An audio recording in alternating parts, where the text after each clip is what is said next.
The plane dropped. Not the gentle dip of turbulence that makes your stomach flutter. Not the controlled descent before landing. This was a sickening, violent plunge that sent Isla Morin's body slamming against her seatbelt so hard she couldn't breathe. Her laptop flew past her face.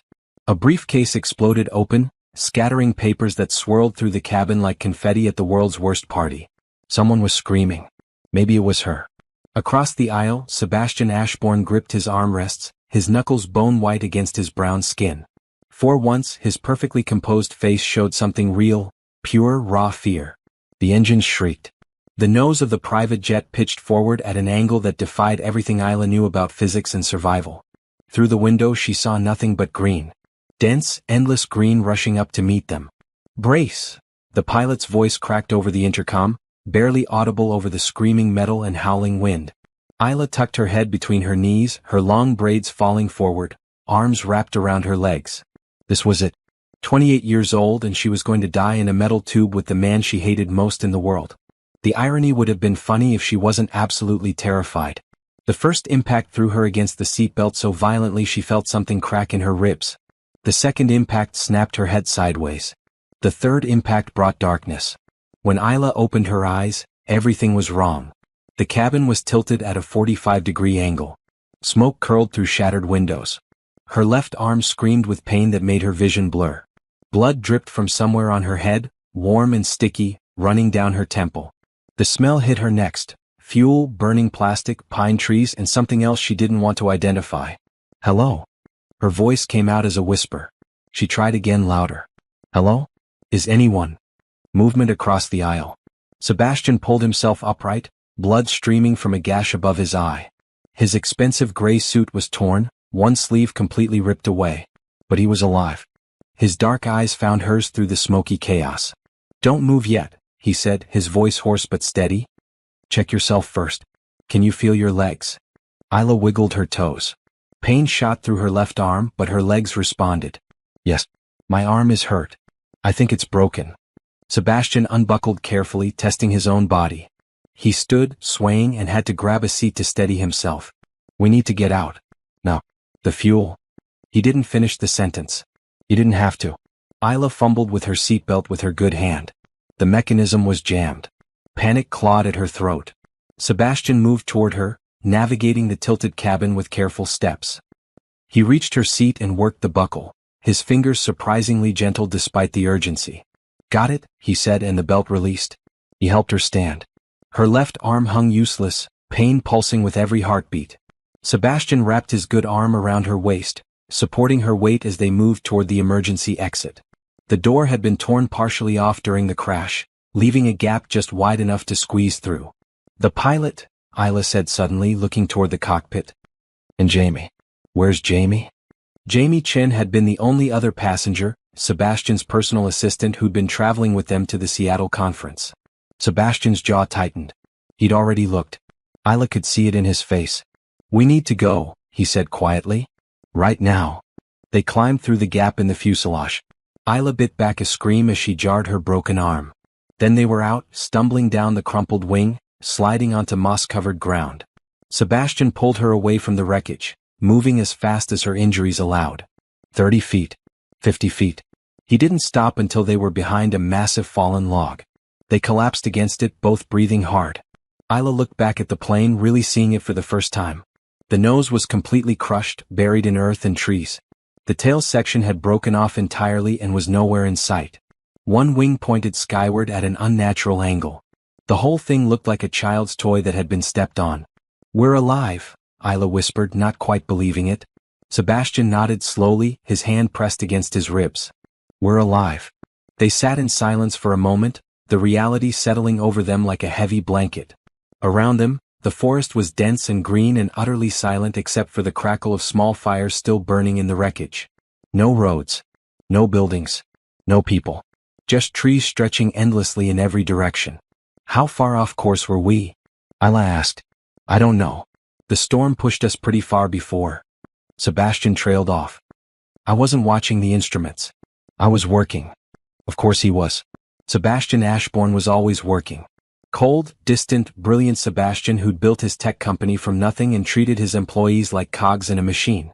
Isla had worked as a designer in his company for 2 years, and in that time she'd seen him smile maybe 3 times. He'd criticized her work, pushed her deadlines, and barely acknowledged her existence outside of project reviews. And now they were the only 2 people left alive from that plane. "My phone," Isla said suddenly, reaching for her pocket. It was shattered, the screen a spiderweb of cracks. She pressed the power button anyway. Nothing. Sebastian pulled out his own phone. Same result. "The ELT should have activated," Sebastian said, more to himself than to her. "The emergency locator transmitter.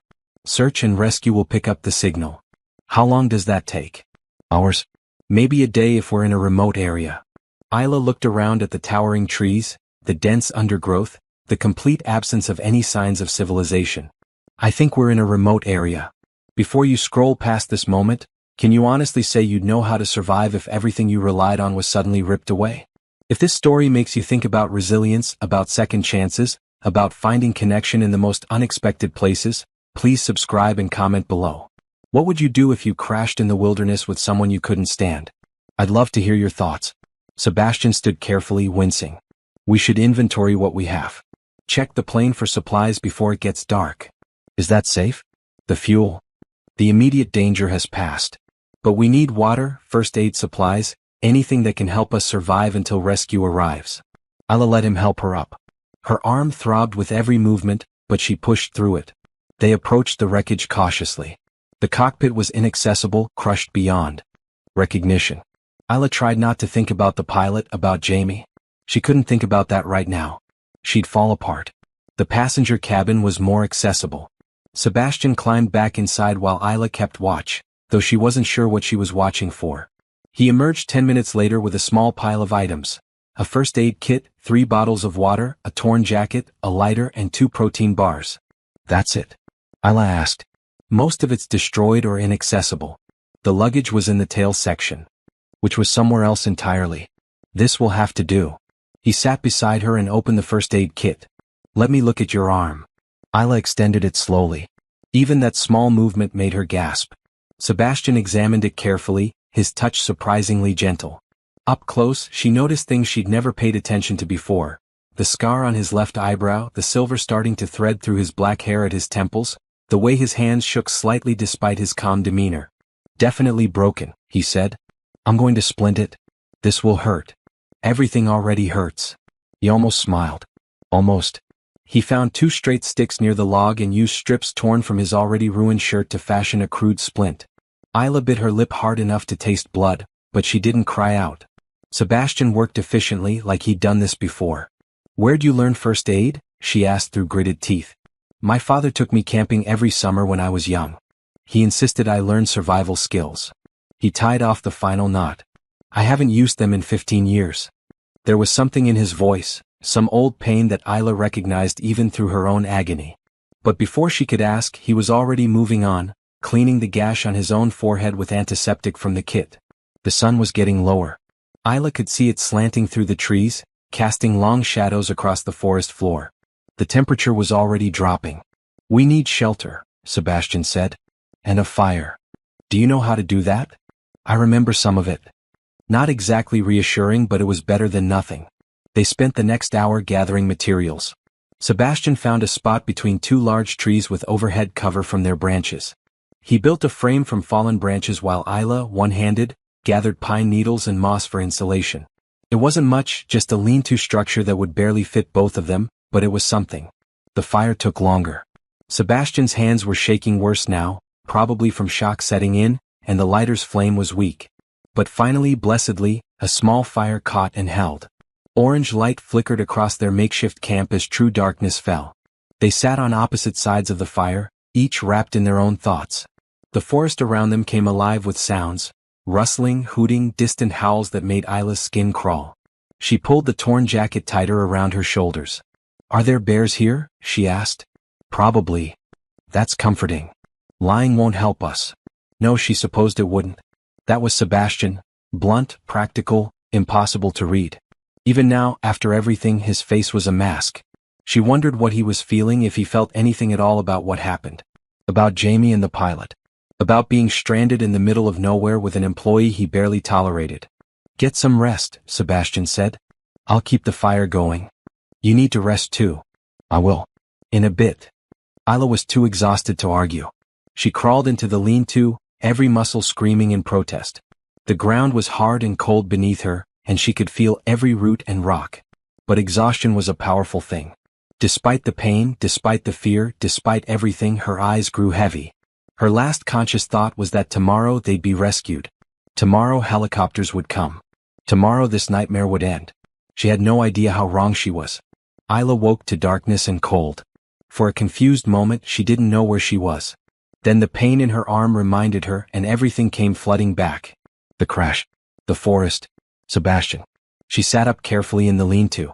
Outside, the fire had burned down to embers, giving off barely enough light to see by. Sebastian sat beside it, feeding small twigs to keep it alive. He looked exhausted, his shoulders slumped, but his eyes were alert, scanning the darkness beyond their little circle of light. What time is it? Isla asked, her voice rough. Around 3, I think. Go back to sleep. Have you slept at all? Someone needs to watch the fire. Isla crawled out of the shelter, ignoring the protest from her body. She sat beside Sebastian, close enough to feel the heat from the flames. The night air was frigid, making her shiver despite the jacket. We can take turns, she said. You need rest too. I'm fine. You're not fine. None of this is fine. The words came out sharper than she intended, but Isla was too tired and scared to care about maintaining professional courtesy. Stop acting like you're some kind of machine. You're hurt. You're exhausted. You're human even if you usually pretend otherwise. Sebastian looked at her, really looked at her for the first time since the crash. Something flickered in his eyes, gone too quickly to identify. You really don't like me, do you? Does it matter right now? No. I suppose it doesn't. He poked at the fire with a stick. For what it's worth, I know I'm not an easy person to work for. It was possibly the closest thing to an apology she'd ever heard from him. Isla didn't know what to say to that, so she said nothing. They sat in silence, listening to the forest sounds. An owl hooted somewhere close by. Something small scurried through the underbrush. Why did you become a designer? Sebastian asked suddenly. The question surprised her. Why do you care? We might be here a while. Might as well know something about the person I'm stranded with. Fair enough. Isla pulled the jacket tighter. My grandmother was a seamstress. She used to make all my clothes when I was little. Beautiful dresses with patterns that told stories. She said clothes weren't just fabric, they were identity. Expression. Art. Isla smiled at the memory. When she got sick, I was 14. I sat with her and she taught me everything she knew. After she passed, I kept designing. It was like keeping a piece of her alive. That's why you fought me so hard on the Morrison project, Sebastian said. When I wanted to cut costs on materials. You wanted to use cheap synthetic fabric that would fall apart in 6 months. That's not design, that's waste. It would have increased profit margins by 18%. At the cost of everything that matters. Sebastian was quiet for a long moment. You're right. It would have been waste. Isla stared at him. Sebastian Ashbourne admitting he was wrong? Maybe she'd hit her head harder than she thought. My turn, she said. Why do you care so much about profit margins? You have enough money to last 10 lifetimes. Why push so hard? Because if I stop moving, I'll have to think about things I don't want to think about. The words came out flat, emotionless, but Isla heard the truth beneath them. Like what? Like the fact that I built an empire but don't have anyone to share it with. Like the fact that I'm 37 years old and can't remember the last time I had a real conversation with someone. Like the fact that I turned into my father, the one thing I swore I'd never do. The honesty shocked her. This wasn't the Sebastian she knew, the cold CEO who ran meetings like military operations and never showed weakness. This was someone else, someone raw and real and clearly struggling with his own demons. You can sleep, Isla said softly. I'll watch the fire. You're injured. And you're dead on your feet. Lie down. That's an order from your employee. The corner of his mouth twitched. Almost a smile. That's not how chain of command works. Chain of command went out the window when we crashed. Now we're just 2 people trying not to die. So lie down, Sebastian. He studied her face, then nodded. 2 hours. Then you wake me. Deal. Sebastian stretched out near the fire, using his suit jacket as a pillow. Within minutes, his breathing deepened into sleep. Isla watched him for a moment, this complicated man she'd spent 2 years resenting. In sleep, the harsh lines of his face softened. He looked younger, more vulnerable. Almost peaceful. She fed the fire carefully, keeping it steady but not too large. The hours passed slowly. Cold seeped into her bones despite the flames. Every sound made her jump. The snap of a twig, the rustle of leaves, the distant cry of some night creature. The forest was alive in ways the city never was, and not all of it felt friendly. When gray light finally began filtering through the trees, Isla had never been so grateful to see dawn. Sebastian stirred, sitting up quickly, instantly alert. "You let me sleep too long," he said, checking the sky. "You needed it." He didn't argue. They shared one of the protein bars and a bottle of water, making it last. The water was almost gone. That was going to be a problem soon. "We need to find water," Sebastian said, echoing her thoughts.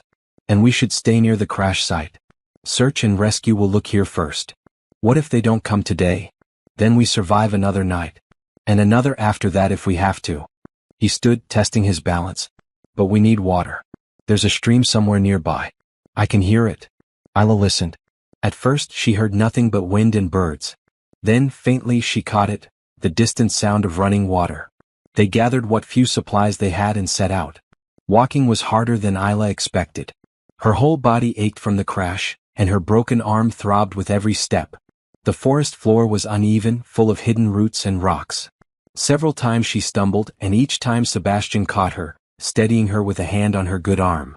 The stream was about half a mile from their camp, a clear ribbon of water running over smooth stones. Isla wanted to drink immediately, but Sebastian stopped her. "We need to boil it first," he said. "Bacteria." They filled the water bottles and headed back to camp. The walk back seemed longer, harder.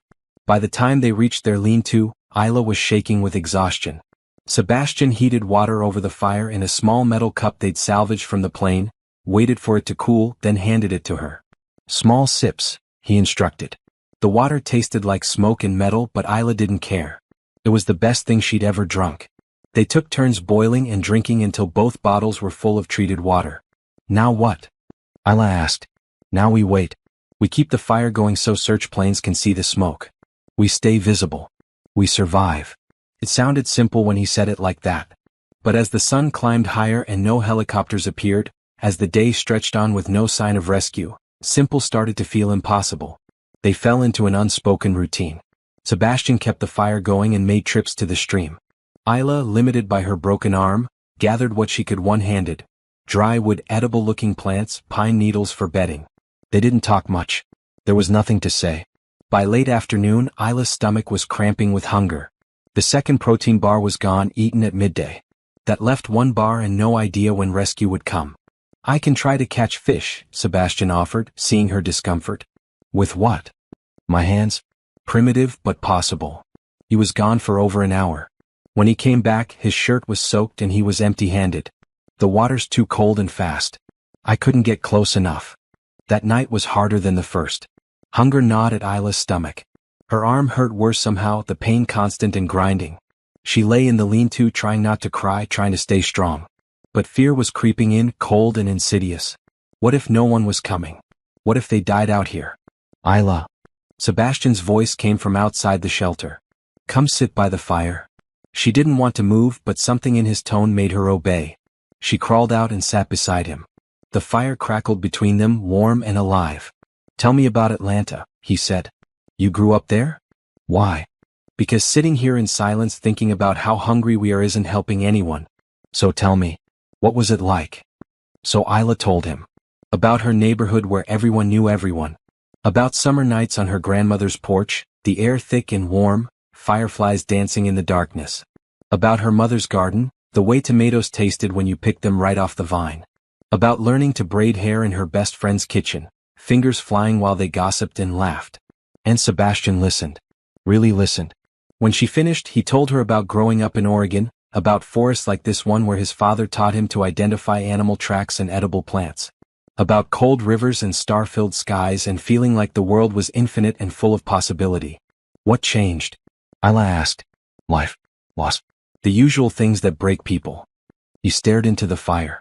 You should sleep. Tomorrow will be better. Isla didn't believe him. But she was too tired to argue. She went back to the shelter and closed her eyes, listening to the crackle of fire and the endless sounds of the forest. Tomorrow, she thought. Tomorrow rescue will come. But deep down she was starting to doubt it. Day 3 dawned gray and cold.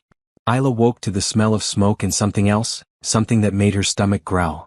She crawled out of the lean-to to find Sebastian crouched by the fire, roasting something on a stick. "What is that?" she asked.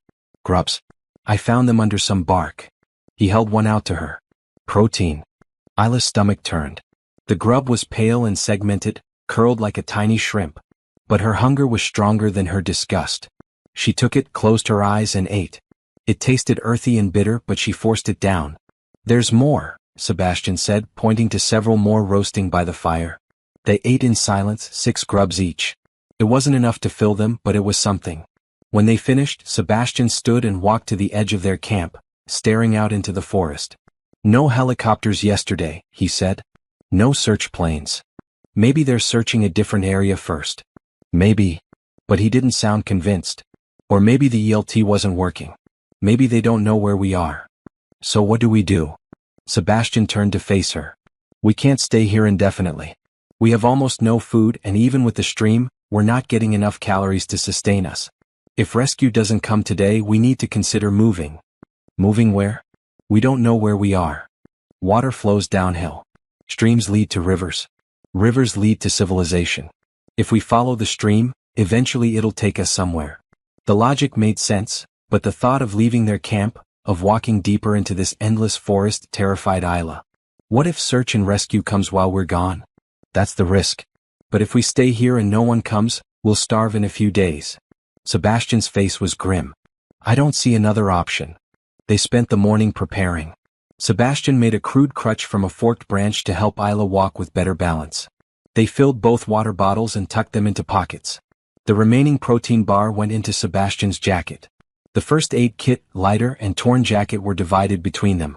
Before they left, Sebastian built up the fire as large as he dared, hoping the smoke might still attract attention.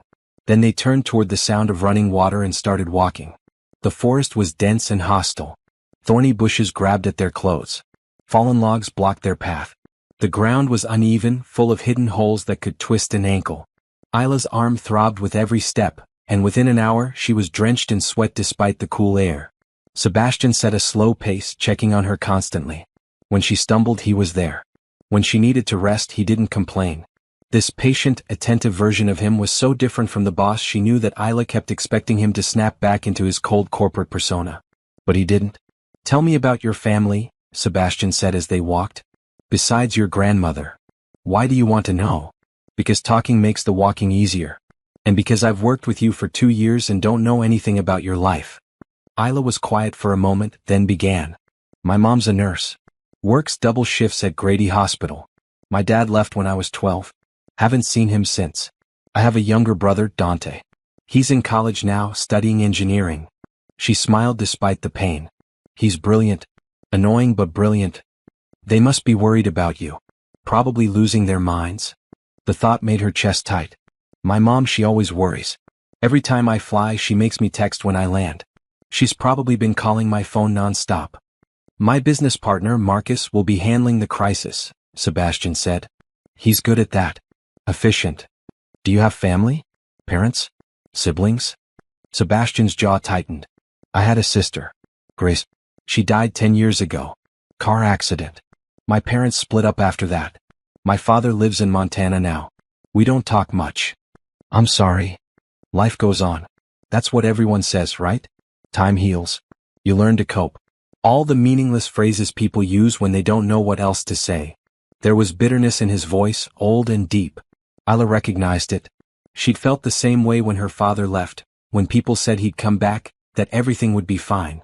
Empty words that didn't change the emptiness inside. Grace was 23, Sebastian continued, his voice soft. She was in her last year of law school. Brilliant, funny, full of life. She was driving home for Christmas when a drunk driver crossed the center line. He was silent for a long moment. "I was supposed to pick her up from the airport. I got caught up in a work meeting. Told her to take a cab. If I'd just left the meeting, if I'd been there? It wasn't your fault. Everyone says that too. Doesn't make it feel less true." Sebastian pushed aside a low-hanging branch. "After she died, I threw myself into work. Built the company into what it is now. Told myself success would mean something, would make sense of it somehow. But it didn't. It just made me cold. Isla understood now, the walls he built, the distance he kept. Grief did that sometimes. It froze you from the inside out, made you afraid to feel anything because feeling meant remembering, and remembering hurt too much. My father leaving broke something in me too, Isla admitted. Made me afraid to trust people. Made me think I wasn't worth staying for. I throw myself into design because creating something beautiful feels like proof that I matter. They walked in silence after that, both lost in their own thoughts. But something had shifted between them. The confessions had cracked their walls just a little, let in some light. By midday they reached a wider part of the stream where water pooled in a calm eddy. Sebastian helped Isla sit on a flat rock, then knelt beside the water, studying it. I'm going to try again, he said. For fish. This time he succeeded. After 20 minutes of patient stillness, he grabbed a small trout with his bare hands and tossed it onto the bank. Isla laughed, actually laughed at the surprised look on his face. You did it. I did it. He looked almost boyish in his pride. They built a small fire and cooked the fish on flat stones. It was tiny, barely a few bites each, but it tasted like heaven. Real protein. Real food. They ate slowly, savoring every morsel. You know, Isla said, licking her fingers, you're not as terrible as I thought you were. High praise. I'm serious. Out here you're different. More human. Out here I don't have to be the CEO. Don't have to maintain the image. Sebastian looked at her. Out here I can just be Sebastian. It's been a long time since I was just Sebastian. I like just Sebastian better than CEO Sebastian. So do I. They rested for another hour, then continued walking. The stream grew wider, faster. The forest around them began to change, the trees taller, the undergrowth thicker. By evening they'd covered maybe 4 miles. Felt like 40. They made camp in a small clearing near the water. Sebastian built another fire while Isla gathered pine boughs for bedding. Her arm was screaming now, the pain constant and fierce. She was pretty sure the splint had loosened during the walk. Let me look, Sebastian said when he noticed her cradling it. He redid the splint carefully, his hands gentle but efficient. This close, Isla could see the exhaustion in his face, the lines around his eyes, the pallor beneath his brown skin. He was running on empty, same as her. Thank you, she said softly. For what? For not giving up. For keeping me going. We're keeping each other going. He tied off the splint. That's how survival works. Nobody does it alone. That night they shared the last protein bar, splitting it down the middle. It was gone in 3 bites, leaving them still hungry. But they had water, they had fire, and they had each other. It was enough. It had to be enough. Isla lay down near the fire, close enough to feel its warmth. She was so tired her bones ached. Sebastian sat nearby, keeping watch like always. Sleep, she told him. I'll wake you in a few hours. You need rest more than I do. Sebastian, we're not doing this again. Sleep. That's an order. This time he smiled, really smiled. It transformed his face, made him look younger and less burdened. You're very bossy for someone who works for me. Worked. Past tense. Pretty sure I'm fired after arguing with the CEO this much. Probably. He lay down on the other side of the fire. But I'll write you a good reference. Isla laughed and it felt good. Normal. Human. For just a moment the forest didn't seem quite so hostile. As she drifted toward sleep, she thought about what he'd said. Nobody survives alone. Maybe that was true. Maybe that's what she'd been missing all along, trying to do everything herself, afraid to depend on anyone after her father left. Maybe trust wasn't weakness. Maybe needing someone wasn't failure. Maybe, just maybe, she and Sebastian could survive this together. Day 5 arrived with rain. Not the gentle spring rain that kisses your face and makes everything smell green. This was cold, relentless rain that soaked through their clothes in minutes and turned the forest floor into slippery mud. Isla woke to water dripping through the pine branches they'd piled overhead, each drop like an icy finger against her skin. We need to move, Sebastian said, already packing their meager supplies. His voice was hoarse, scratchy. He'd been coughing since yesterday. Are you sick? Just a cold. I'm fine. He wasn't fine. Isla could see it in the way he moved, slower than before, in the flush across his cheekbones that had nothing to do with exertion. But they couldn't afford for him to be sick. They couldn't afford any weakness. They walked through the downpour, following the stream that had swollen to twice its normal size. The current rushed fast and angry, carrying branches and debris. Lightning flashed in the distance, followed by thunder that shook the ground. Isla had never felt so small, so vulnerable. Her splint was soaked, loosening again. Her arm throbbed in time with her heartbeat. Every step was agony, but she kept moving because stopping meant giving up, and she refused to give up. Not when Sebastian was pushing himself despite being obviously ill. Not when they'd come this far. By midday, Sebastian's cough was worse. He tried to hide it, turning away, but Isla heard the rattle in his chest. When he stumbled for the third time, she grabbed his good arm. "We're stopping," she said. "We need to keep moving. We need shelter. You're sick and we're both exhausted." Isla scanned the area. There. That overhang. A rocky outcrop created a small cave, barely deep enough to crouch in but dry. They crawled inside, dripping and shivering. Isla tried to start a fire, but everything was too wet. The lighter sparked uselessly against sodden wood. "Let me," Sebastian said, taking it from her. He worked for 15 minutes, patient despite his shaking hands, nursing tiny flames until finally, impossibly, a small fire caught. They huddled around it, so close their shoulders touched, trying to absorb what little heat it gave off. "You should tell me about your company," Isla said, trying to distract him from his coughing. "How you started it.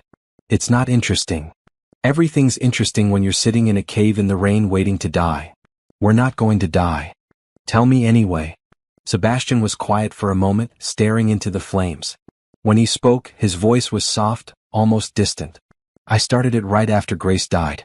Couldn't stand being still, couldn't stand the silence. I took the inheritance my grandmother left me and built something, anything, to fill the void. Tech made sense. It was logical, controlled. I could lose myself in code and algorithms and forget that my sister was gone. Did it work? For a while.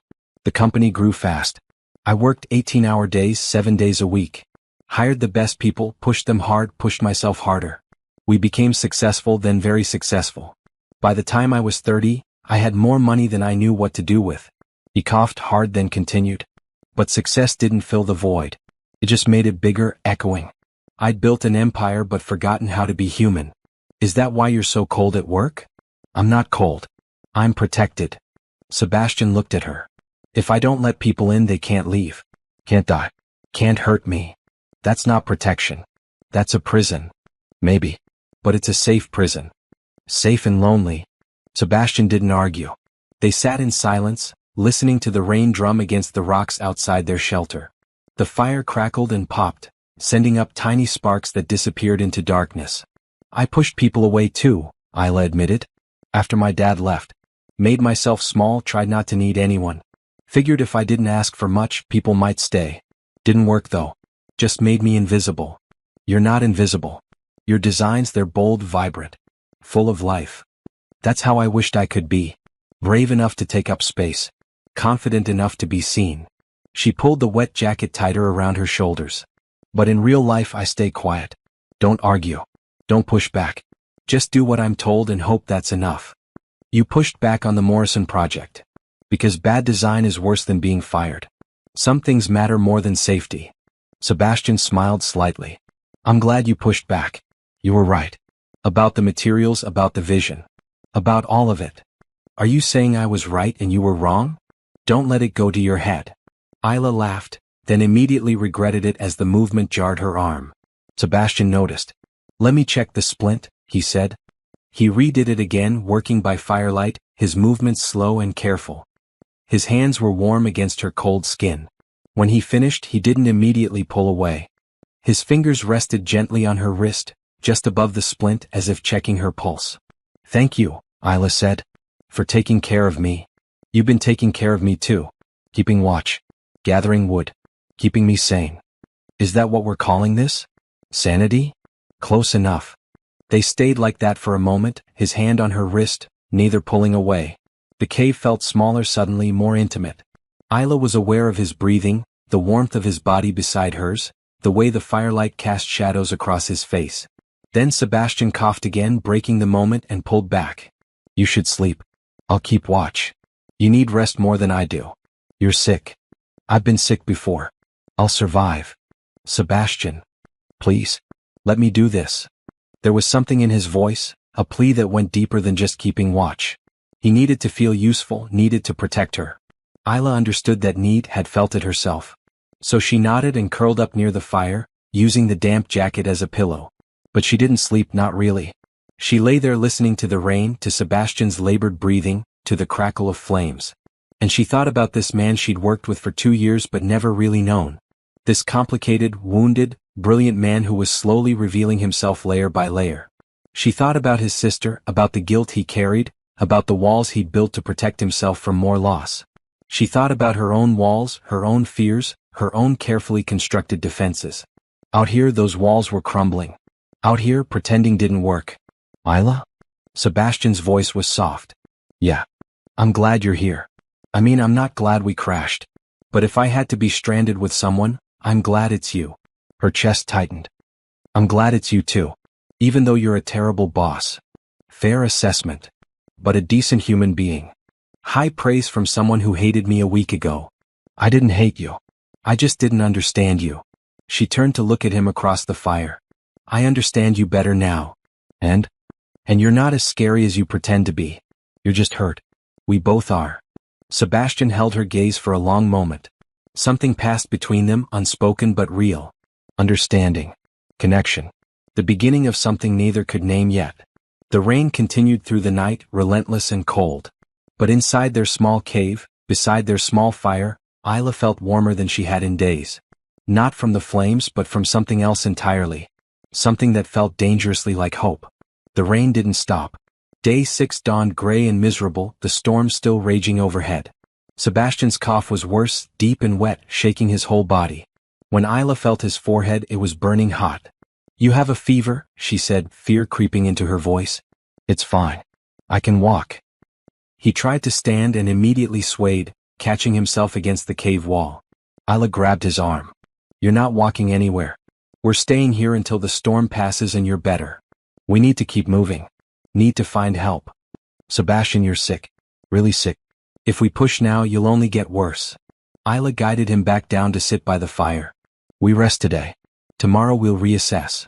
She expected him to argue, to insist they couldn't afford to lose time. But he just nodded, his strength clearly depleted. That scared her more than anything. Sebastian always pushed, always insisted. For him to give in meant he was in bad shape. Isla built up the fire as much as their dwindling wood allowed. She made Sebastian drink boiled water even though he protested it was too much of their supply. She found leaves that looked similar to ones her grandmother used to make tea for colds and steeped them in hot water, hoping it would help. You don't have to do this, Sebastian said, his voice rough. Yes, I do. You've been taking care of me since we crashed. Now it's my turn. Your arm is broken. And you have one good arm too. We're quite a pair. She handed him the makeshift tea. Drink. He drank, grimacing at the bitter taste. Then he lay back, closing his eyes.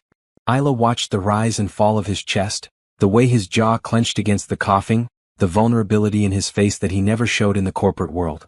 This was the real Sebastian Ashbourne. Not the cold CEO, not the demanding boss.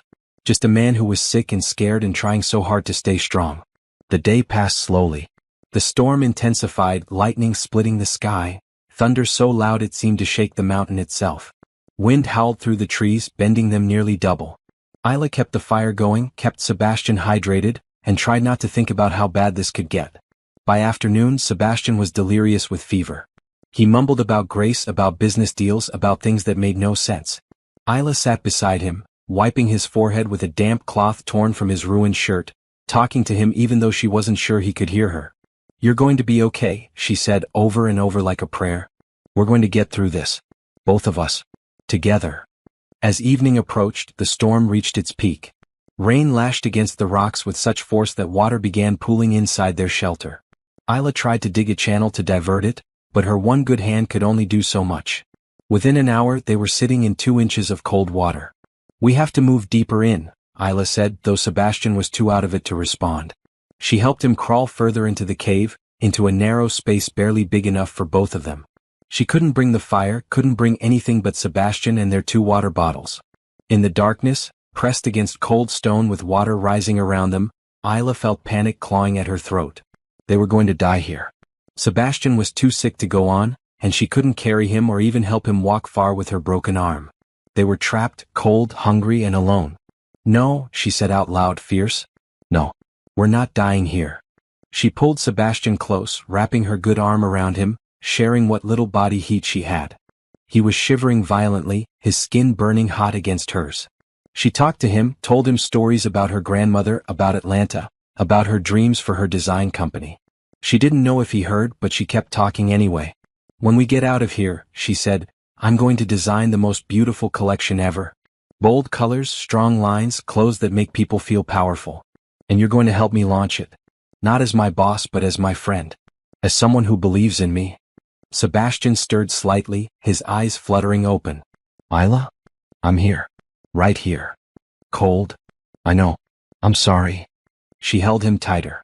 The storm will pass. It has to pass. Might not make it. Yes, you will. You're too stubborn to die in a cave. You're Sebastian Ashbourne, remember? You built an empire from nothing. A little fever isn't going to stop you. Not scared of dying. Scared of leaving you alone. The words hit her hard. In all their time together, through all the walls and distance, he'd never said anything that vulnerable, that honest.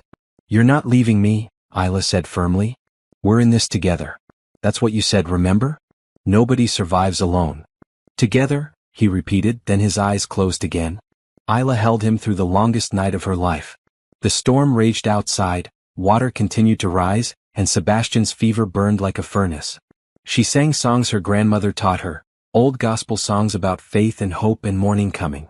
She prayed to whatever might be listening. She refused to let go.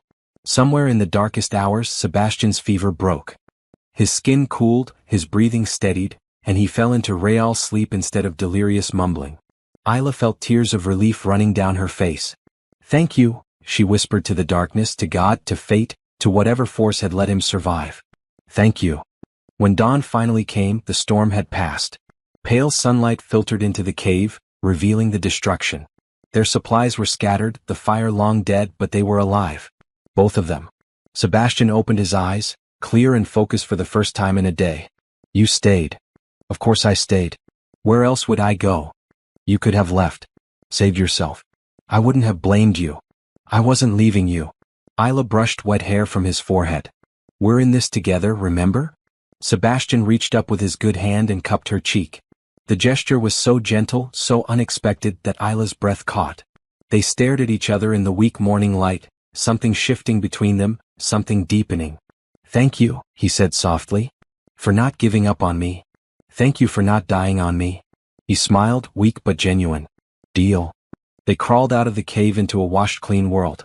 The forest sparkled with raindrops, the stream ran clear and fast, and the air smelled fresh and new. It felt like a rebirth. They were exhausted, hungry, still hurt. But they were alive.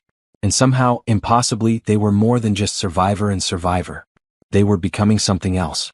Something that felt a lot like friends. Or maybe something even more. Day 7 brought sunshine and decisions. Isla woke to find Sebastian already up, attempting to rebuild their fire. He moved slowly, still weak from his illness, but his eyes were clear and determined. She crawled out of the cave, every muscle protesting. How are you feeling? She asked. Like I got hit by a truck. But alive. He glanced at her. Thanks to you. We took care of each other. That's what this is now. They managed to get a small fire going and boiled water. There was no food left, not even grubs. Isla's stomach had stopped growling days ago, replaced by a hollow ache that never went away. She knew they couldn't sustain this much longer. We need to move today, Sebastian said, reading her thoughts. Follow the stream. Find help. Are you strong enough? I have to be. We're out of options. He was right. They gathered what little they had left. 2 water bottles, the lighter, the first aid kit with its remaining bandages and antiseptic. The torn jacket. Nothing else. 7 days ago, Isla would have laughed if someone told her she'd survive on so little. Now it felt like plenty. They started walking, slower than before but steady. The storm had changed the landscape. Fallen trees blocked their path, forcing detours. The stream had carved new channels through the earth. But the sun was warm on their faces and that felt like a gift. Tell me more about your design dreams, Sebastian said as they walked. What would your first collection look like? Isla was surprised he remembered their fever dream conversation. Bold colors. Primary reds and blues. Deep greens. I want pieces that make people feel powerful, beautiful. Not clothes you hide in, but clothes you stand up in. Like armor. Like confidence. She stepped over a log. Everyone deserves to feel confident in their own skin. That's what my grandmother taught me. Clothes are the armor we choose every day. I'd like to see that collection someday. When we get out of here. When not if. The certainty in his voice made her smile. You'll be the first person I show. After I design something that doesn't look like it was made by someone who just survived a plane crash. I don't know. Survival chic might be the next big thing. Ayla laughed, genuinely laughed. A week ago she never would have imagined Sebastian Ashbourne making jokes, much less making her laugh. But he was different out here. Softer. More real. They walked for hours, stopping frequently to rest. Sebastian tired easily, his illness having taken a toll. But he never complained, never suggested stopping for good. He just pushed forward step by step. Around midday they found berry bushes. Actual food. Ayla wanted to cry with relief. They ate slowly, savoring each berry, the sweetness exploding on their tongues. It wasn't enough to fill them, but it was something. Best meal I've ever had, Sebastian said, purple juice staining his lips. Better than that fancy restaurant you took clients to? The one with the Michelin stars. That was work. This is survival. Completely different. They picked as many berries as they could carry in cupped hands, eating as they walked. The sugar gave them energy, made the afternoon easier. By evening they'd covered more ground than any day since the crash. They made camp beside the stream in a spot where someone had clearly camped before. There were stones arranged in a fire circle, flat ground that had been cleared of debris. Signs of human presence. This is a good sign, Sebastian said, building a fire in the existing circle. People have been here.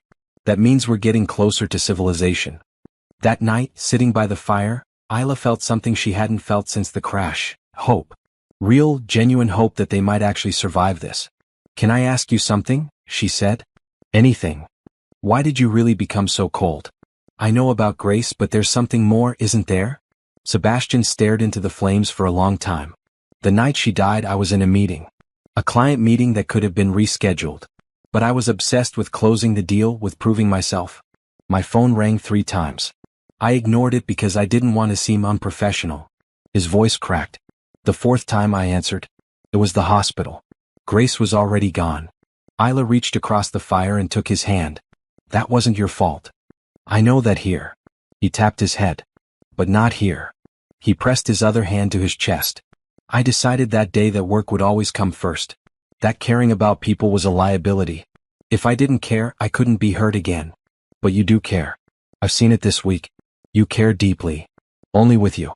Only because I have to. He looked at her. You broke through my walls, Ayla. I didn't want you to. I fought it. But you did it anyway. Maybe your walls needed breaking. Maybe they did. He squeezed her hand. Tell me something.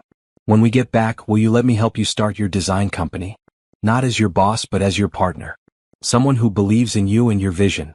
You'd do that. I'd be honored. What you described today, that confidence armor, people need that. The world needs that. And I want to be part of making it happen. Ayla felt tears welling up. After years of people dismissing her dreams, of being told to be practical, to play it safe, here was someone who believed in her.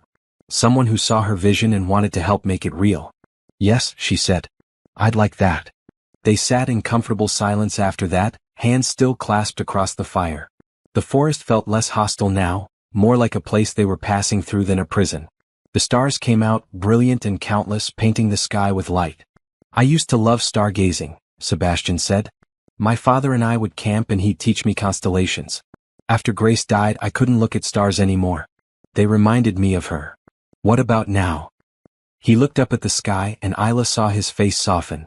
Now they remind me that beauty still exists. That there's still wonder in the world even after loss. Grace would want that for you.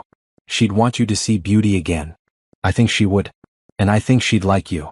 He smiled at Ayla. She always said I needed someone who wasn't afraid to challenge me. Someone who'd keep me honest. I can definitely do that. I'm counting on it. As they settled down to sleep, Ayla realized something had changed between them. They weren't just 2 people surviving together anymore. They were 2 people who'd seen each other's deepest wounds and hadn't looked away.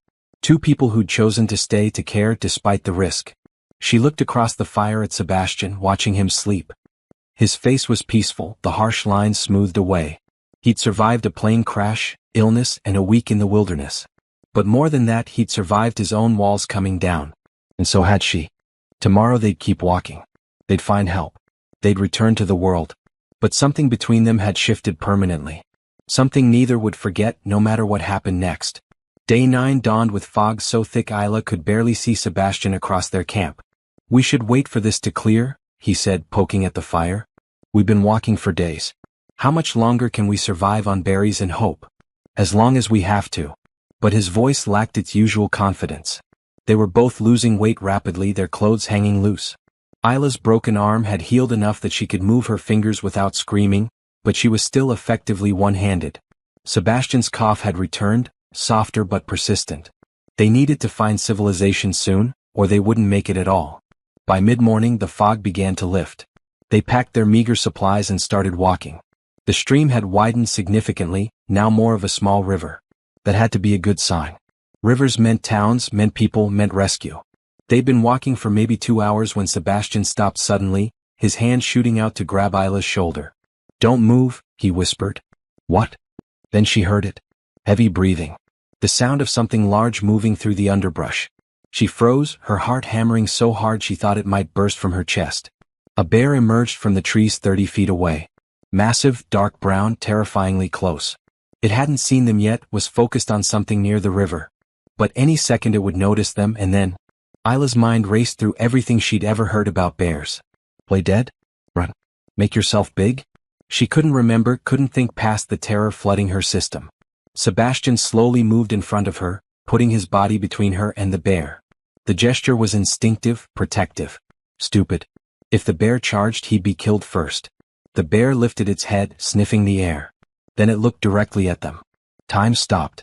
The bear was huge, powerful, could tear them apart in seconds. Isla pressed against Sebastian's back, her good hand clutching his torn shirt. She could feel his heart racing, matching her own. "Back away slowly," Sebastian whispered. "Don't run. Don't make eye contact." They took one step backward. Then another. The bear watched them but didn't move. 3 more steps. 4. The bear snorted, pawed at the ground. "It's going to charge," Isla breathed. "Keep moving. Slow." But the bear turned away, returning its attention to whatever it had been doing by the river. They kept backing up, step by agonizing step, until they were far enough to turn and walk quickly away. Even then, Isla kept looking over her shoulder, expecting to see the bear charging after them. They didn't stop until they'd put at least a mile between themselves and that spot. When they finally collapsed against a fallen log, both shaking, Isla realized she was crying. "We're okay," Sebastian said, pulling her close. "We're okay. You stepped in front of me. You could have been killed. So could you. I wasn't going to let that happen. That was stupid. Brave and stupid. Welcome to my entire approach to this situation." He was trying to joke, but his hands were shaking as much as hers. They sat there for a long time, holding each other, the adrenaline slowly fading. Isla realized she was tucked perfectly against Sebastian's side, his arm around her shoulders, her head against his chest. It felt natural, right, like they'd been holding each other for years instead of days. "I was terrified," she admitted. "Me too. More terrified than I've ever been, including the crash. Because this time I had something to lose." He pulled back to look at her. "I had you to lose." The words hung between them, heavy with meaning. Isla looked up at him, at his dark eyes that had been so cold when she first met him but now showed everything he felt. Fear. Relief. Something deeper that neither had named yet. "Sebastian. I know we agreed to see if this was real when we got back. To take it slow, figure out what we feel without the survival pressure. But I need you to know." He cupped her face with his hand, his thumb brushing her cheek. "What I feel isn't because of the situation. It's because of you. The way you never gave up. The way you stayed with me when I was sick. The way you challenge me and believe in me and make me want to be better." "I feel it too," Isla whispered. "I tried not to. Tried to tell myself it was just the circumstances, the intensity. But it's not. It's you. The real you that you've been hiding all this time." They leaned toward each other slowly, giving each other time to pull away. But neither did. When their lips met, it was soft, gentle, perfect. The kiss tasted like hope and promises and new beginnings. When they pulled apart, Sebastian rested his forehead against hers. "We're going to make it out of here. Together. And when we do, I'm taking you to a proper dinner. Somewhere nice. Anywhere with food that isn't berries or grubs sounds nice." He laughed, and the sound was free, unguarded. "Deal. And then we're starting your design company. And I'm going to be a better person, a better boss. Someone Grace would be proud of. She'd be proud of you now. You saved my life. You saved mine first. In the cave during the storm. I would have died if you hadn't stayed. Then we're even. We're more than even. We're. He trailed off, searching for the right word. Partners, Isla finished. In survival and in life. Partners. I like that. They sat together until the fear fully faded, replaced by something warmer. Then they stood and continued walking, hand in hand now, no longer pretending this was just about survival. By evening they heard something that made them stop dead. Voices. Human voices in the distance. Do you hear that? Isla whispered, afraid to hope. I hear it. Come on. They moved quickly, following the sound. Through the trees they saw something that made Isla's knees go weak with relief. A hiking trail. An actual marked trail with a wooden sign. And walking up that trail were two hikers, a man and a woman with huge backpacks and proper hiking gear. Help! Sebastian called out. Please, we need help. The hikers turned, their faces shocked.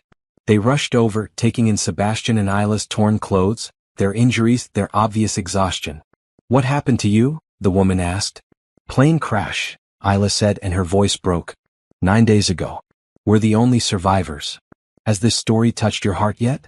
Have you thought about what really matters when everything is stripped away?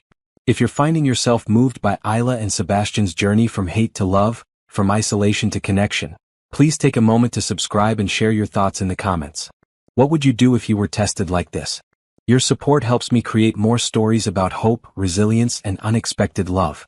The next hours passed in a blur. The hikers called emergency services on their satellite phone. A helicopter was dispatched. Park rangers arrived with medical supplies and warm blankets and food that tasted like the finest feast. But through it all, Isla and Sebastian never let go of each other's hands. They'd survived the wilderness, survived their own walls and fears. They'd found something neither expected. Real connection. Real love. And they weren't letting go. Not now. Not ever. The rescue helicopter arrived just before sunset on day 9. Isla had never heard a more beautiful sound than those spinning rotors. She stood beside Sebastian on the hiking trail, wrapped in an emergency blanket the rangers had provided, and watched as the helicopter descended into a clearing 50 yards away. This is real, she said, gripping Sebastian's hand tighter. We're actually going home. We're going home. He pulled her close, pressing a kiss to her forehead. Together. The paramedics rushed over with a stretcher, but both Isla and Sebastian refused it. They'd walked this far. They'd walked the last 50 yards too. The helicopter was loud, cramped, and the most wonderful thing Isla had ever experienced.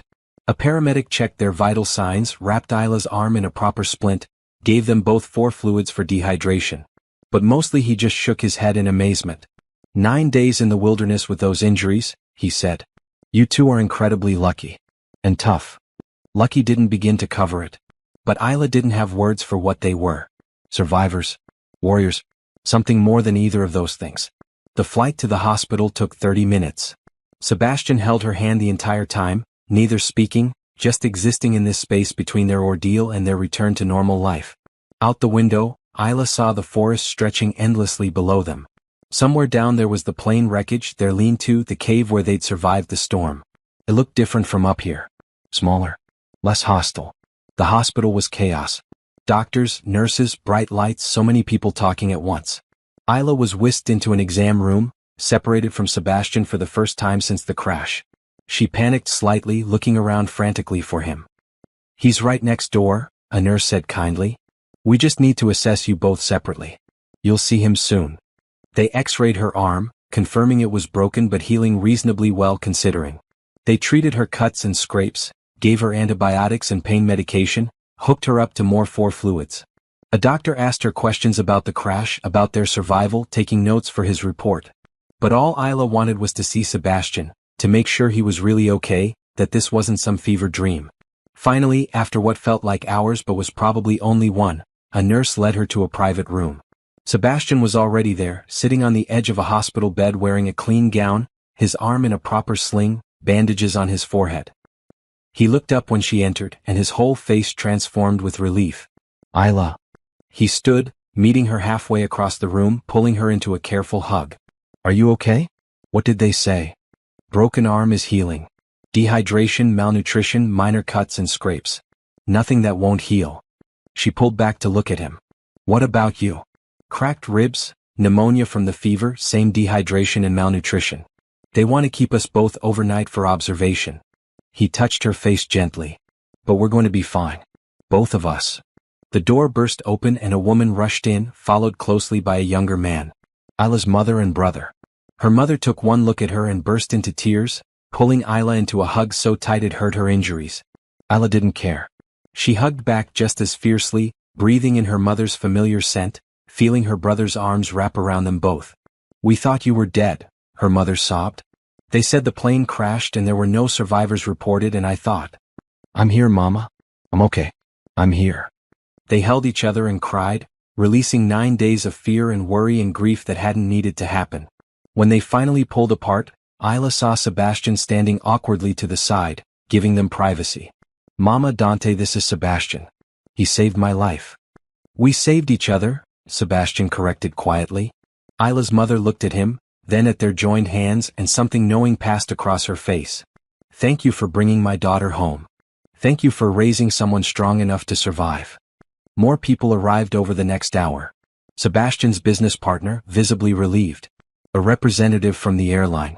A detective who needed their statements about the crash. Through it all, Isla and Sebastian kept finding each other's eyes across the room, grounding themselves in each other's presence. When everyone finally left and the hospital quieted for the night, a nurse reluctantly informed them they needed to go to separate rooms for observation. Isla felt panic rising again. "Can we have just a few minutes?" Sebastian asked. "Please." The nurse looked between them, saw something in their faces and nodded. 10 minutes. Then you both need rest." When they were alone, Sebastian pulled Isla close, just holding her in the quiet hospital room. Through the window, the city lights sparkled, civilization spreading out endlessly. So different from the dark forest that had been their whole world for 9 days. "I'm scared," Isla admitted. "Of what?" "That this will fade. That when we're back in the real world, with real problems and real life, that what we found out there won't survive." Sebastian pulled back to look at her. "What we found is real, Isla. More real than anything I've felt in 10 years. The forest didn't create these feelings. It just stripped away the walls that were hiding them. Promise me we won't go back to how we were. Distant and professional and pretending." "I promise. No more pretending. No more walls." He kissed her softly. "We're partners, remember? In survival and in life." "Partners," she agreed and felt peace settle over her. They held each other until the nurse returned, gently insisting they needed rest. As Isla was led to her room, she looked back at Sebastian one more time. He raised his hand in a small wave and she saw everything she needed in his eyes. Trust. Hope. Love. They'd survive the impossible. Whatever came next, they'd face it together. That night, in a clean hospital bed with pain medication dulling her aches, Isla slept deeply for the first time since the crash. No nightmares about the plane dropping, no fears about bears or starvation. Just peaceful, healing sleep. Because she knew with absolute certainty that everything was going to be okay. They'd made it. They'd survived. And the hardest part was over. Or so she thought. 3 months later, Isla stood outside Sebastian's office building, her hand resting on the door. So much had changed since the crash. Her arm had healed completely, the cast finally removed 2 weeks ago. She'd gained back the weight she'd lost and then some, her mother insisting on feeding her constantly. The nightmares had faded, therapy helping her process the trauma. Physically, she'd recovered. Emotionally was more complicated. She and Sebastian had been texting constantly since leaving the hospital. Long conversations about everything and nothing. Plans for her design company. Jokes about their terrible wilderness survival skills. Late-night calls when the nightmares came. But they hadn't seen each other in person. He'd been dealing with the aftermath of the crash, lawsuits, investigations, restructuring his company. She'd been healing, spending time with family, starting to design again. Now they'd finally arranged to meet for lunch. At his office. In the place where their story began, where she'd been just another employee and he'd been the cold boss she couldn't stand. Isla took a deep breath and walked inside. The lobby was exactly as she remembered. Sleek, modern, expensive. The receptionist looked up and smiled. "Isla Morin? Mr. Ashbourne is expecting you. Top floor." The elevator ride felt eternal. Isla checked her reflection in the mirrored walls. She'd chosen her outfit carefully, a dress from her new collection, one of the first pieces she'd designed since the crash. Deep emerald green, bold lines, exactly the kind of confidence armor she'd told Sebastian about. Her braids were styled up, her makeup subtle. She looked good. Professional but powerful. So why was she so nervous? The elevator doors opened to reveal Sebastian's executive floor. But something was different. The sterile gray walls had been painted a warm cream. Plants filled the corners. Photos of employees hung in the hallways instead of generic corporate art. It felt alive, human. Sebastian's assistant, a new one since Jamie had died in the crash, greeted her warmly. "He's in his office. Go right in." Isla walked to the familiar door and knocked. Her heart was racing. Ridiculous. She'd survived a plane crash with this man. Why was a lunch meeting making her hands shake? "Come in." She opened the door and there he was. Sebastian stood by the window and for a moment they just stared at each other. "You look good. Healthy." He'd grown his hair out slightly and there was warmth in his eyes that hadn't been there before. He was wearing a blue shirt instead of his usual gray, and she remembered telling him in the forest that he should wear more color. "Isla." He crossed the room in 3 strides and pulled her into a hug. Not a professional handshake, a real hug. She melted into it, breathing in his cologne, feeling the solid warmth of him. "Real. Here. Safe." "Hi," she said against his chest. "Hi yourself." He pulled back, his hands on her shoulders, looking her over. "You look incredible. That dress. From my new collection. Do you like it?" "I love it. It's exactly what you described. Confidence armor." He smiled, that full genuine smile she'd first seen in the forest. "You're going to change the fashion industry." They sat on the couch in his office, not at his desk. More personal, equal. Sebastian had ordered lunch from a nice restaurant, nothing too fancy but better than hospital food and definitely better than Grubs. "Tell me everything," he said. "How are you really?" So Isla told him. About the therapy sessions where she'd cried about Jamie and the pilot. About reconnecting with her brother, really talking for the first time in years. About designing again, how the act of creating something beautiful had helped her heal. About the nightmares that still came sometimes, always about the moment the plane started to fall. Sebastian listened to everything, his attention completely focused on her. This was so different from the boss she'd known before, the one who'd barely looked up from his computer during meetings. This Sebastian was present, engaged, real. "Your turn," she said. "How are you?" He was quiet for a moment. "Dealing with a lot of guilt. About Jamie, about the pilot. About the fact that I survived when they didn't. My therapist says survivor's guilt is normal, but it doesn't make it easier." He looked at her. "The only thing that helps is knowing I didn't survive alone. That you're here too. We survived together. That's important. It's everything." He took her hand. "I've been making changes. To the company, to my life. I hired someone to actually manage operations so I'm not working 18-hour days. I've been reaching out to old friends, rebuilding connections I'd let die. I visited my father in Montana. We talked for the first time in years, really talked." "How did that go?" "Hard. Good." He said Grace would be proud of the man I'm becoming. Sebastian's voice caught. "I think he's right. I think she would be. I know she would be." They ate lunch talking about lighter things. Sebastian told her about the investigation into the crash, about how it had been mechanical failure, nothing anyone could have prevented. Isla told him about her brother's new girlfriend, about her mother's garden that was producing more tomatoes than anyone knew what to do with. But underneath the casual conversation was something deeper. A pull between them, magnetic and undeniable. Every time their hands brushed, reaching for the same dish, Isla felt it. Every time their eyes met and held, she felt it. "I've missed you," Sebastian said suddenly. "These 3 months, even with all the texting and calls, I've missed being in the same room as you." "I've missed you too. It's strange. We only spent 9 days together, but they were the most intense 9 days of my life.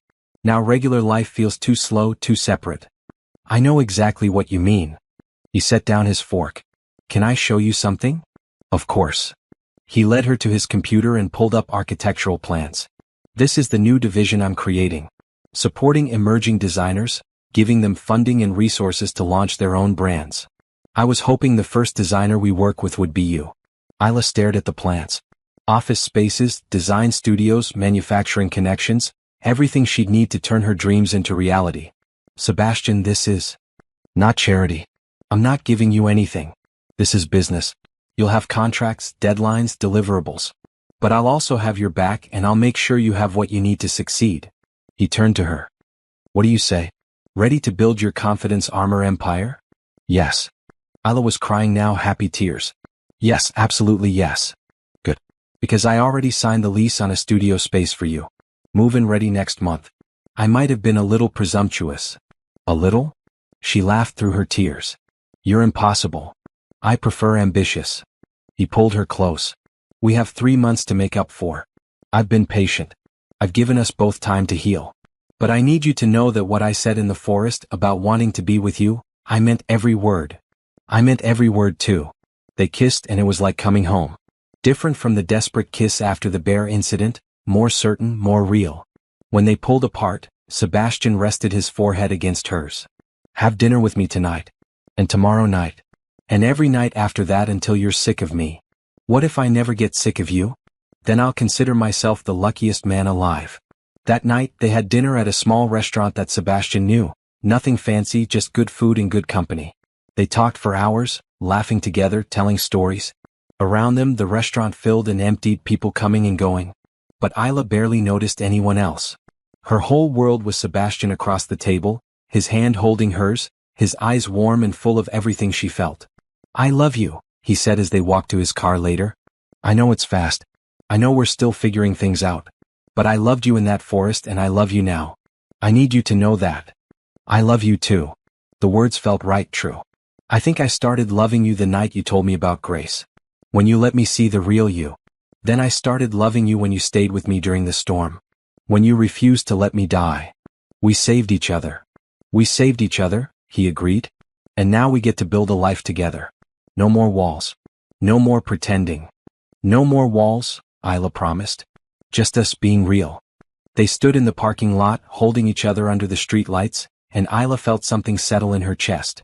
Peace, joy, certainty. This was real. This would last. They'd survived a plane crash. They'd survived the wilderness. They'd survived their own fears and walls. Now they got to survive the best thing of all. Real life, real love, real happiness. Together. 6 months after the crash, Isla stood in her new design studio, surrounded by fabric samples and sketches and the physical manifestation of her dreams. The space was perfect. Large windows flooded the room with natural light. Long work tables held her current projects. A wall of inspiration boards showed her vision for the first collection. And in the corner, a photo of her grandmother watching over everything. This is incredible, her mother said, walking through the studio. Baby, you did it. We did it. Isla looked at Sebastian, who was examining a dress form with one of her designs draped over it. I couldn't have done this without help. You would have found a way eventually, Sebastian said, coming over to wrap an arm around her waist. I just helped speed up the timeline. And provided funding, connections, resources, business expertise. Minor details. Isla's mother watched them with a knowing smile. You two are good together. They were. Better than good. The past 6 months had been a revelation. They dated properly, taking it slow, building their relationship on more than just survival. They'd had fights, disagreements, moments of doubt. But they'd worked through all of it, communicating, compromising, choosing each other every day. Sebastian had changed. The cold CEO was gone, replaced by someone warmer, more engaged. He still worked hard, but now he left the office at reasonable hours. He attended company parties and actually talked to people. He laughed more, smiled more, lived more. And Isla had changed too. She'd found her voice. At work, in her designs, in her relationship. She pushed back when she disagreed, spoke up when something mattered. She'd learned that taking up space wasn't selfish, that her dreams deserved to be pursued, that she was worth staying for. They'd both learned that love wasn't a weakness. It was the strongest thing they had. So, Sebastian said, addressing the small crowd gathered in the studio for Isla's launch party. Her mother and brother. His business partner. Some of Sebastian's employees who'd become friends. A few reporters interested in the designer who'd survived a plane crash. I want to say a few words about Isla and her work. Oh no, Isla muttered, but she was smiling. 6 months ago I was the worst boss you could imagine. Cold, demanding, impossible to please. I treated talented people like machines, valued profit over humanity, and had no idea how to connect with anyone. He looked directly at Isla. Then a plane crash forced me to see what really mattered. And this woman, this brilliant, strong, amazing woman, showed me how to be human again. Isla felt tears welling up. Sebastian continued, his voice warm. Her designs aren't just clothes. They're statements. Declarations of confidence and power and beauty. She calls them confidence armor, and that's exactly what they are. They help people stand up, stand out, take up space. Just like she taught me to do. He raised his glass. To Isla Morin and the beginning of something extraordinary. To Isla, everyone echoed. The party was wonderful. People loved the designs, asked questions, placed orders. Reporters took photos and notes. Isla's mother cried happy tears. Her brother told embarrassing childhood stories. Sebastian stayed at her side the whole time, proud and supportive and clearly in love. As the evening wound down and guests started leaving, Isla found a quiet moment to just breathe. Her first collection was launching. Her company was real. Her dreams were happening. Sebastian came up behind her, wrapping his arms around her waist. Happy. Incredibly. Also terrified. That's how you know it matters. He kissed her temple. You've got this. I believe in you. I know you do. That's everything. They stood together, looking out the studio window at the city below. Somewhere out there was the airport, the place where their journey started. Somewhere beyond that was the forest, the place where they'd fought to survive. All of it had led them here, to this moment, to this life they were building together. I have something for you, Sebastian said, pulling a small box from his pocket. Isla's heart skipped. Sebastian. Relax. It's not that. Not yet, anyway. He grinned. Though when I do ask, I already know you'll say yes. Confident. I learned from the best. He opened the box to reveal a necklace. A small silver compass on a delicate chain. So you always know which way you're going. And so you remember that sometimes getting lost is how you find what you really need. Isla took the compass, tears streaming down her face now. It's perfect. Like you. He fastened it around her neck. I love you, Isla Morin. I love your strength and your dreams and your beautiful designs. I love how you challenged me and changed me and made me remember how to be alive. I love every single thing about you. I love you too. More than I thought I could love anyone. She turned in his arms to face him. You showed me it's okay to need someone. That trust isn't weakness and love isn't a liability. You showed me who I could be when I stopped hiding. They kissed, soft and sweet and full of promises. Around them, the studio held the future they were building together. Not just her design company but their life. Their partnership. Their love. So what's next? Sebastian asked. World domination through fashion? Obviously. And maybe some actual food? I'm starving. These launch parties are exhausting. I know a place. Best pasta in the city. Lead the way. They walked out of the studio hand in hand into the cool evening air. The city was alive around them, full of possibility and promise. They'd crashed together, survived together, healed together. Now they got to dream together. 3 months later, Sebastian proposed on the anniversary of their rescue. Down on one knee in the same forest clearing where the helicopter had landed, both of them wearing proper hiking gear this time. Isla said yes before he finished asking. 6 months after that, they married in a small ceremony with close friends and family. Isla wore a dress from her own collection, bright red, bold and beautiful. Sebastian wore blue instead of gray and smiled through the entire ceremony. At the reception, Isla's mother hugged them both. I'm so happy for you two.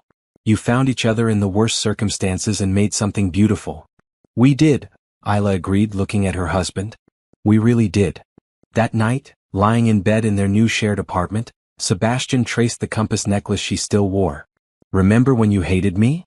I never hated you. I just didn't understand you. And now I understand you're the best thing that ever happened to me. Even if it took a plane crash to figure it out. Same.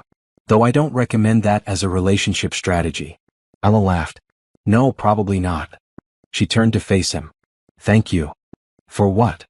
For not giving up in that forest. For fighting to survive. For letting me in. Thank you for the same. For staying when I was sick. For seeing past my walls. For teaching me how to love again. He kissed her softly. For being my partner in everything. Always, Isla promised. In survival and in life. In survival and in life, Sebastian agreed. They fell asleep in each other's arms, the compass necklace gleaming in the moonlight. Outside, the city hummed with life. Inside, two people who'd lost everything had found each other and built something beautiful from the ashes. A year later, Isla's design company was thriving. She'd expanded to 3 more designers, all getting the same support and resources she'd received. Her confidence armor was making a difference, helping people find their power. Sebastian's company had transformed too. Better work-life balance for employees. Support for creativity and innovation. A culture of respect and humanity. The profits hadn't suffered. If anything, they'd improved. On the anniversary of the crash, they visited the forest together. Not to the crash site that was too remote, too painful, but to a nearby trail to remember and honor what they'd survived. They planted a tree, a memorial for Jamie and the pilot. They said prayers and shared memories. And then they walked hand in hand through the forest that had almost killed them but had instead given them everything.